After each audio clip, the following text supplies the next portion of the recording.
फातर आयत नंबर 42। आऊज़ु बिल्लाहि मिनश शैतानिर रजीम। बिस्मिल्लाहिर्रहमानिर्रहीम।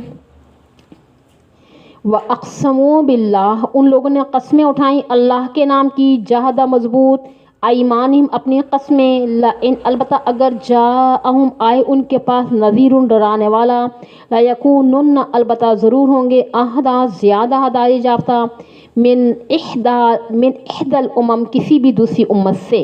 फलम्मा जाअहुम नज़ीर, पर जब आया उनके पास डराने वाला, मा ज़ादहुम न ज़्यादा किया उसने उनके लिए इल्ला नुफूरा मगर नफ़रत को।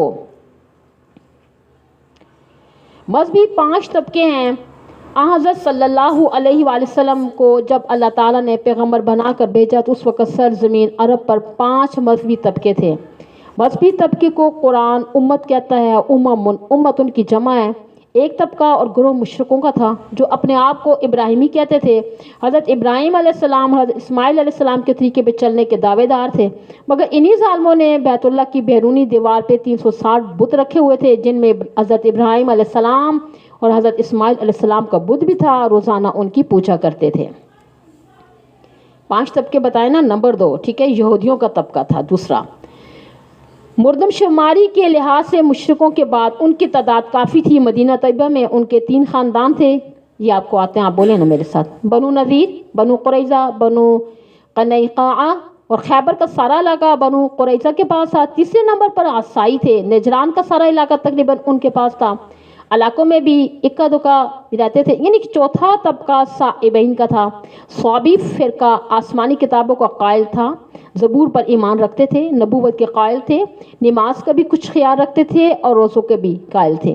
साथ साथ कवाकिब परस्ती भी करते थे, सितारों के भी पुजारी थे। यूँ समझिए कि जिस तरह मुशरिकों का दीन हज़रत इब्राहीम अलैहिस्सलाम के दीन की बिगड़ी हुई शक्ल थी, इसी तरह हज़रत दाऊद अलैहिस्सलाम के दीन की बिगड़ी हुई शक्ल पर साइबीन थे। तो 5वां फ़िरका मजूस का था। ये आग की पूजा करते थे। हिजर के मकाम पर ये थोड़े से रहते थे। ये 5 तबके अपने अपने ख्यालात का इजहार करते रहते थे। यहूदी तौरात खोलकर बयान करते थे, ईसाई इंजील खोलकर बयान करते थे और दूसरे तबके भी बयान करते, मगर अरब अनपढ़ थे। यानी कि दूसरों को पढ़ते पढ़ाते देखते तो कहते थे कि हमारे पास कोई नज़ीर आता, खुदा का पैगंबर आता, हम भी पढ़ते और पढ़ाते। यानी उसका जिक्र है, फरमाया कि वह अक़्समू बिल्लाह, उन लोगों ने कस्में उठाई अल्लाह ताला के नाम की, अल्लाह ताला का नाम लेकर कसम उठाई कि जहद ईमानिम अपनी मजबूत कस्में, ला इन जाअहुम नज़ीर अलबत्ता अगर आया उनके पास डराने वाला कोई, ला यकूनुन अलबत्ता ज़रूर होंगे, अहदा मिन इहदल उमम कि ज़्यादा हदायत याफ्ता किसी भी दूसरी उम्मत से, इन उम्मतों से ज़्यादा हदायत पर होंगे। हम इनसे ज़्यादा इस्तेदाद और लियाकत के मालिक हैं। इसमें कोई शक नहीं है कि ज़हानत में अरबों का कोई मुकाबला नहीं कर सकता और काम भी बड़े यानी कि मुस्तैद थे, सिर्फ जाहिल थे।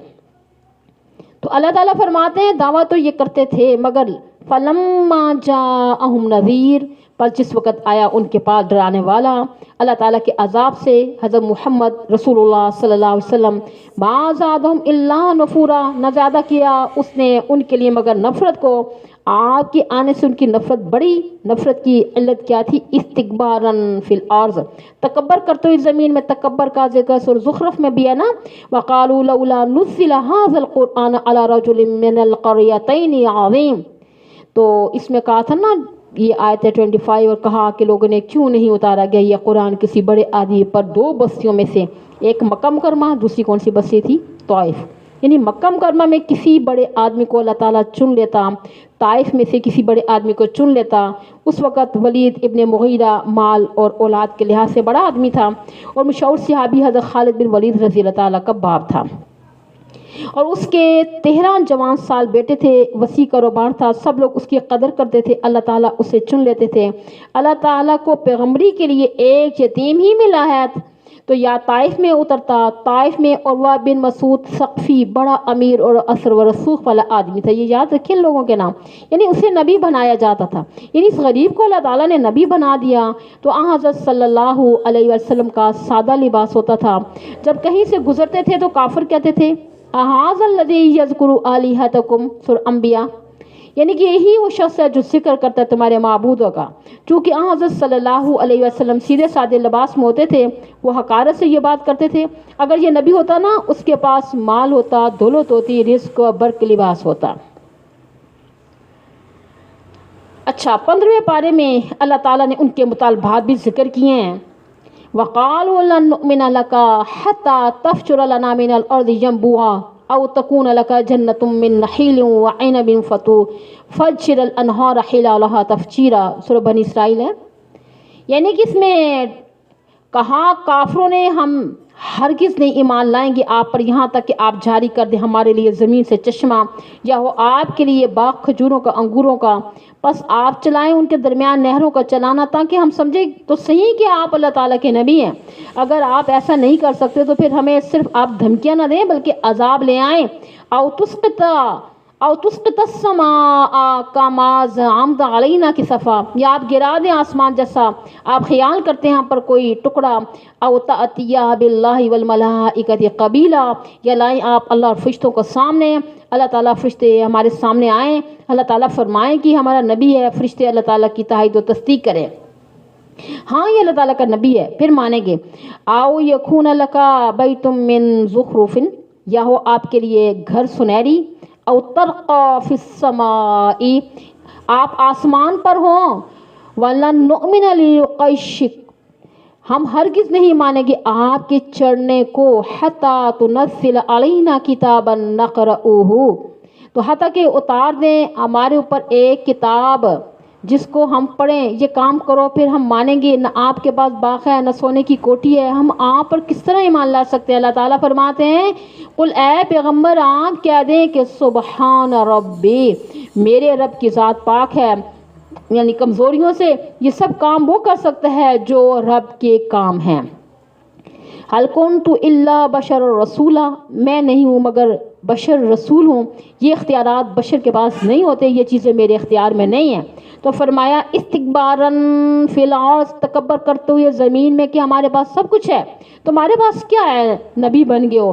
ومکر السیئ، تو بری تدبیریں کی، حضرت صلی اللہ علیہ وسلم کے قتل کا منصوبہ بنایا، آدمی مقرر کیے، رات مقرر کی، وقت مقرر کیا، لیکن فاللہ خیر حافظا وہو ارحم الراحمین ہے کہ انہوں نے آپ کے گھر کا محاصرہ کر لیا۔ سحری کے وقت آپ صلی اللہ علیہ وسلم گھر سے نکلے، کوئی کھڑا کھڑا سو رہا ہے، کوئی بیٹھا ہوا سو رہا ہے۔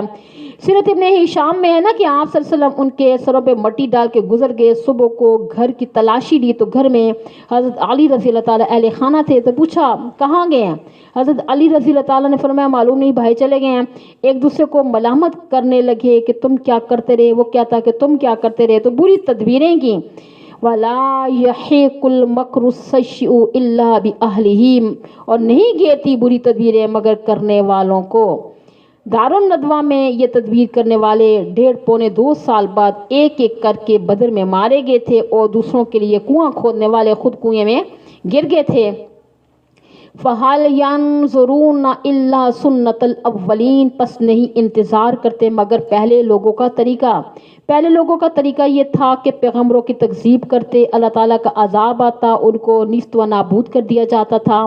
تو کیا یہ رب تعالیٰ کے عذاب کے منتظر ہیں؟ اللہ تعالیٰ کا عذاب آئے، فَلَن تَجِدَ لِسُنَّتِ اللَّهِ تَبْدِيلًا، پس ہرگز نہیں پائیں گے آپ اللہ تعالیٰ کے طریقے میں کوئی تبدیلی۔ وَلَن تَجِدَ لِسُنَّتِ اللَّهِ تَحْوِيلًا، اور ہرگز نہیں پائیں گے اللہ تعالیٰ کے طریقے دستور میں ٹل جانا اور پھرنا۔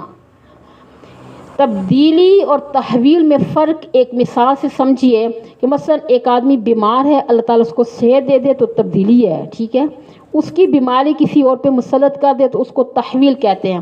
تو مطلب یہ ہوگا کہ اللہ تعالیٰ کی طرف سے جو عذاب مقرر ہوگا اس کو ختم کر کے راحت نہیں آئے گی، اور نہ ان کا عذاب ان سے ٹل کر کسی اور پر مسلط کیا جائے گا۔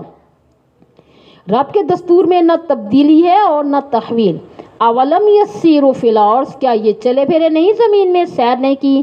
فینظروا کیف کان عاقبۃ الذین من قبلہم، پس وہ دیکھ لیں کہ انجام ہوا تھا ان لوگوں کا جو ان سے پہلے ہوئے۔ وکانوا اشد منہم قوۃ، وہ پہلے لوگ زیادہ سخت تھے ان سے قوت میں۔ عرب کے لوگ تاجر پیشہ تھے، خاص طور پہ مکہ مکرمہ والے، وہاں خوراک کا کوئی انتظام نہیں تھا، تجارتی ذریعہ تھی ان کا۔ سال میں عموماً 2 سفر کرتے تھے، رحلت शिताई व सैफ, एक सफ़र सर्दी के मौसम में, एक गर्मी के मौसम में। सर्दियों में यमन का सफ़र, गर्मियों में शाम का सफ़र होता था। इन दो सफ़रों में साल का खर्चा कमा लेते थे। ये लोग जब शाम का सफ़र करते थे तो लूत अलैहिस्सलाम, शुआइब अलैहिस्सलाम, आद व समूद की बस्तियाँ जिन पर अल्लाह ताला का अज़ाब नाज़िल हुआ रास्ते ही में आई थीं, तो कुछ तबाहशुदा बस्तियाँ यमन के रास्ते में आती थीं। तो फरमाया क्या ये लोग चले फिरे नहीं ज़मीन में कि देखें क्या अंजाम हो उन लोगों का जो इनसे पहले हुए हैं, जो इनसे ज़्यादा सख्त क़ुव्वत, बदनी ताकत के लिहाज से, अफरादी और माली ताकत के लिहाज से ज़मीन में जो उन्होंने निशानात बनाए, तो आज हम उनका तस्वर भी नहीं कर सकते। यानी ऐसी नामी गिरामी ताकतवर कौमें दुनिया में गुजरी थी। वमा कान अल्लाहु, और अल्लाह ताला ऐसा नहीं है कि लियुजिज़हु मिन शैइन, कि उनको आजिज़ कर दे कोई शय, फिस समावाति वला फिल अर्ज़, और आसमानों में और न ज़मीन में कोई शय उसको आजिज़ कर सकती है। अल्लाह ताला के फ़ैसले अटल होते हैं, न कोई रोक सकता है न कोई टोक सकता है। इन्नहु कान अलीमन क़दीरा, बेशक है वो जानने वाला और कुदरत वाला, सब चीज़ों को जानता भी है, सब चीज़ों पर हावी भी है। अल्लाह ताला फरमाते हैं वलौ युअख़िज़ुल्लाहु अन्नास, अगर अल्लाह ताला मुआख़ज़ा करे लोगों का बिमा कसबू, उनकी कमाई की वजह से। कौन सी कमाई? जो कुफ़र, शिर्क, बिदआत, नाफरमानी करते हैं, उसकी वजह से रब पकड़े तो मा तरक अला ज़हरिहा मिन दाब्बा, तो ना छोड़े ज़मीन की सतह पर कोई चलने फिरने वाली जानदार चीज़। तो अब यहाँ पे एक इश्काल ये है कि गुनाह तो करे इंसान, पकड़े जाएं बेचारे दाब्बा, कमाना ना जानवर, ये तो बजाय इंसाफ के ख़िलाफ़ है। अल्लाह ताला फरमाते हैं अगर मुआख़ज़ा करे अल्लाह ताला लोगों का तो ना छोड़े ज़मीन की सतह पे कोई जानवर। तो इमाम फ़खरुद्दीन राज़ी रहमतुल्लाह अलैहि वग़ैरह इसका यानी कि जवाब यूँ देते हैं। एक ये है कि दब्बा या दुब्बू, दब्बन का लुग़वी माना है चलने फिरने वाला, नकल व हरकत करने वाला। तो लुग़वी तौर पर इंसान भी दाब्बा है, तो मुराद इंसानी है। माना होगा अगर अल्लाह ताला इंसानों की यानी कि बदकिरदारियों की वजह से पकड़े तो ज़मीन पे कुछ चलने फिरने वाला नज़र ना आए। और दाबा का इस्तिलाही माना है चार टांगों वाला। अगर इस्तिलाही माना मुराद हो तो फिर मतलब ये होगा कि सारी चीज़ें इंसान के लिए बनी हुई हैं, ठीक है, मताअल्लकुम। तो जब इंसान को नहीं छोड़ना तो फिर बाकी चीज़ों को छोड़ना किस मकसद के लिए है? उनकी ज़रूरत ही नहीं है। तो जब आदमी ही ना हो रहे तो शलवार कमीज़ की क्या ज़रूरत है लिबास की? यानी कि किसने फिर पहनने? इंसान के अलावा दूसरी चीज़ों को सज़ा के तौर पर नहीं ख़त्म करना, बल्कि इसलिए ख़त्म करना है कि उनकी ज़रूरत बाकी नहीं रही है। मसलन हदीस पाक में आता है कि जब हज़रत ईसा अलैहिस्सलाम का नज़ूल होगा तो जिज़िया मौकूफ़ हो जाएगा।